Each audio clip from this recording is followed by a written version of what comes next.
Good morning, ladies and gentlemen. My name is Jamani Spencer, coming to you live from Worcester. Welcome back to your favorite morning show, and thank you for starting your day off right with us today we have some very interesting news to share with you. As many of you have read in some magazines such as Health Magazine or Everyday Health, new research suggests that the more time people spend on social media platforms such as Instagram, Facebook, Twitter, and Vine, the greater the link to depression. In fact, some magazines even claim that the individuals who use social media several times a day are as much as 3 times more likely to have depression than individuals who do not.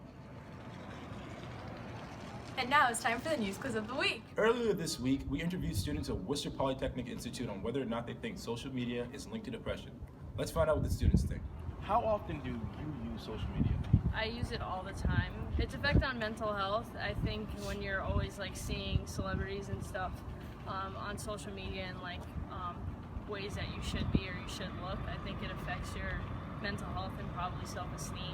Do you feel that there's a link between social media and depression? Yes. Yes?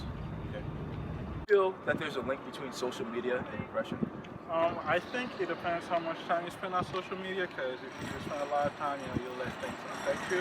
I don't, so I don't tend to compare myself to things I see on social media. So Okay. it depends.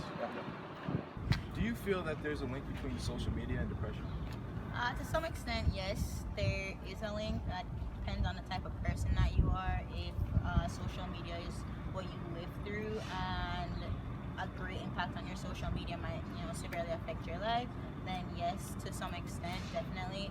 But if not, if the social media is really what you live through, but it's kind of like who you are in real life too, then it won't necessarily affect you. But I'd say to some extent it does. In addition to our news quiz of the week, we decided to consult with Dr. Sophia Jones about the possible link between social media and depression. Hi, Dr. Jones. Thank you for joining us today. Thank you for having me. I'm very glad to be here. So what have scientists who have actually conducted research on this topic concluded? Is there really a positive correlation between social media and depression? Yes, research done in several studies concluded that the increased usage of social media by young adults furthers their risk of developing depression. Furthermore, the positive correlation between social media and depression are especially present in young men.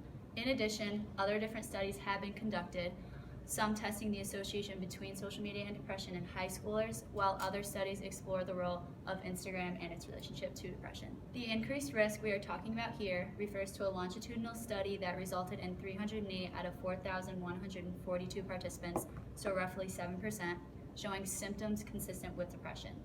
These participants underwent a baseline test prior to the study, which did not reveal any signs of depression. Well, that is very interesting. It is also very interesting to note that this positive correlation between social media and depression is not only seen in the United States, it is a global phenomenon. Researchers in Thailand studied the relationship between Facebook addiction and mental health of Thai high school students. The researchers concluded that high school students who had an addiction to Facebook were at a high risk for developing anxiety, insomnia, social dysfunction, and severe depression.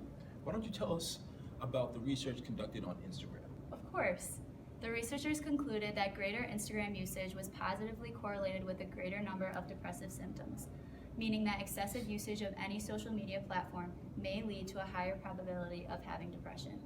This research was particularly interesting because Instagram has not been as thoroughly studied as Facebook, yet the early studies are showing that they may play a similar role in depression. Wow, isn't she the best? Well, as you can see, numerous studies have shown that social media and depression share a positive correlation with each other. As always, we have a few tips for those of you that may like to avoid this issue. Limit the amount of time you spend each day on social media platforms. Be cautious of the way those social media platforms are making you feel. Acknowledge the agendas and perspectives of social media creators. That's all the time we have for today. Thank you to Dr. Jones for joining us. We'll see you next time, Worcester. I'm Jamani Spencer, signing off.